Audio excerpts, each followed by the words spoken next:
नमस्कार मंडळी, आजच्या ठळक बातम्यांमध्ये सर्वांचं मनापासून स्वागत आहे। मित्रांनो, राज्यामध्ये 10 धडाकेबाज निर्णय, उद्यापासून मिळणार सर्वांना खुशखबर। शनिवार 6 एप्रिल 2024 काही मिनिटांपूर्वीच्या बातम्या। मित्रांनो, बातम्यांना सुरुवात करण्यापूर्वी चॅनलवरती जर नवीन असाल तर कृपा करा चॅनल सबस्क्राइब करा। अशाच महत्त्वपूर्ण अपडेट, महत्त्वपूर्ण बातम्या या चॅनलवरती येत असतात। चला तर मित्रांनो, आजच्या ठळक बातम्या सुरुवात करूया। देशातील नागरिकांसाठी अतिशय महत्त्वाची आणि पहिली बातमी, आता ATM मध्ये पैसे जमा करण्यासाठी डेबिट कार्डची गरज भासणार नाही। आतापर्यंत अनेक बँका कार्डलेस डिपॉझिटची सुविधा देतात, परंतु RBI ने एक नवीन पाऊल पुढे टाकलेले आहे आणि आता UPI द्वारे पैसे जमा करण्याची सुविधा यामध्ये सुरू केली जाणार आहे। आणि आजच्या दिवसभरातील सर्वात महत्त्वाची बातमी, 30 लाख युवकांना नोकरी, महिलांना वर्षाला 1 लाख रुपये तर शेतीमालाला हमीभाव, काँग्रेसच्या जाहीरनाम्यामध्ये सर्वात मोठी घोषणा। आणि यानंतरची सर्वात महत्त्वाची बातमी, नियमांचे पालन न केल्याने भारतीय रिझर्व्ह बँकेने 10 बँकांवरती कडक कारवाई केलेली आहे। RBI ने 10 बँकांना 60 लाख रुपयाचा दंड ठोठावला आहे।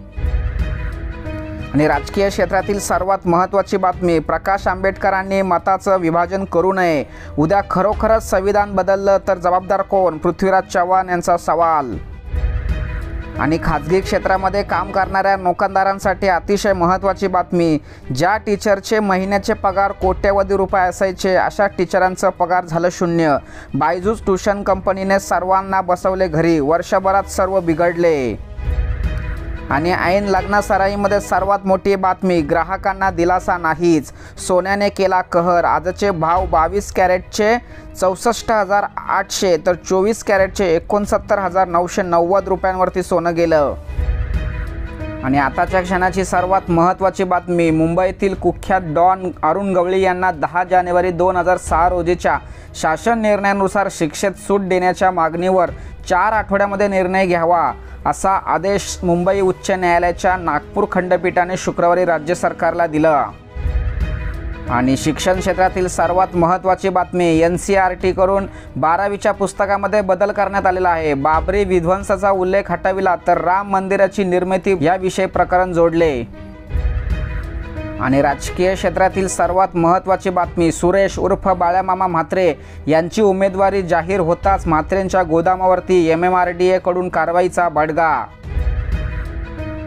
आणि सर्व शेतकऱ्यांना विचार करणारी बातमी, केरळमधील 15 वर्षीय मुलगा झाला राज्यातील सर्वोत्कृष्ट विद्यार्थी शेतकरी, पुराशी झुंज देत शेतीतील यशोगाथा लिहिली। आणि आजच्या दिवसभरातील सर्वात महत्त्वाची बातमी, कल्याण लोकसभेचा सर्वे निगेटिव्ह असल्यामुळे श्रीकांत शिंदेच्या नावाची घोषणा झाली नसेल, वरुण सरदेशायांनी शिंदे यांच्या जखमेवरती मीठ चोळलं।